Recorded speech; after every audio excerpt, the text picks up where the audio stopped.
So when all the problems we have here, political partisanship and all that, I don't think we ought to solve a lot of that. There are things that we ought to be able to do. It really, truly is still, I think, a very good system. I think they're going to do most counties. Yes, go here. If the dictatorship trend continues, what are the chances of the country fracturing into Kurdish and Sunni and Shia groups?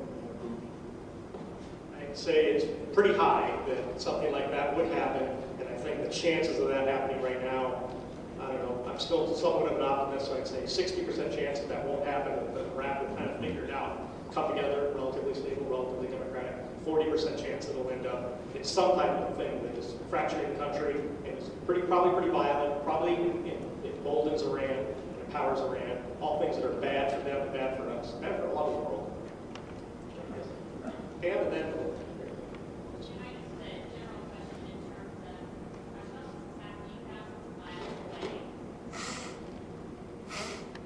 happening thousands of miles away. Why is this important to us sitting here in Denver, Colorado? It's a great question. I'm glad you asked it. 2 reasons, and I'll expand on this perhaps if we have more time.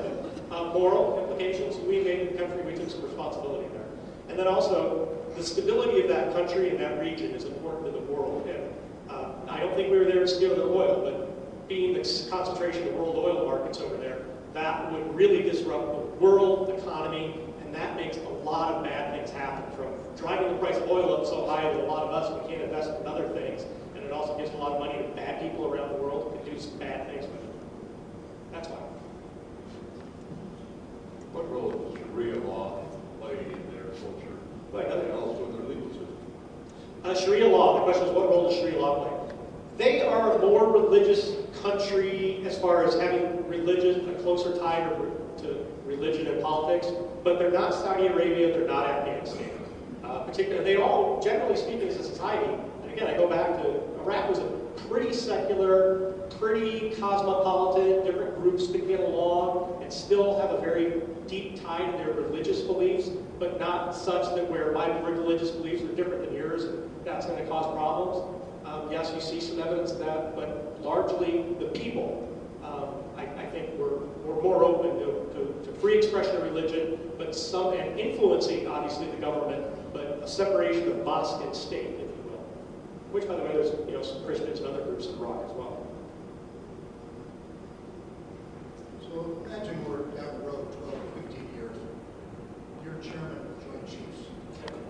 You get wind of the President, Secretary of Defense, perhaps Secretary of State, and National Security Advisor, all interested in the invasion of Somalia, Venezuela, Indonesia, who knows what the trouble spot today is.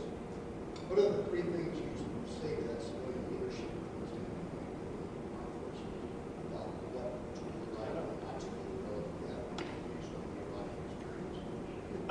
I think we ought not automatically put military action on the table, nor should we automatically take it off. It's got to be evaluated in the context of the situation.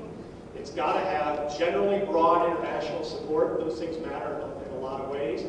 And military is not the only instrument of national power. If you're going to use the military, it often has to be, if you look at conflicts the United States has been involved in from before the revolution to now, and it's not, counterinsurgency is not something that is as recent as we think. The Philippines, after the 94 or whatever that was, and all these other things.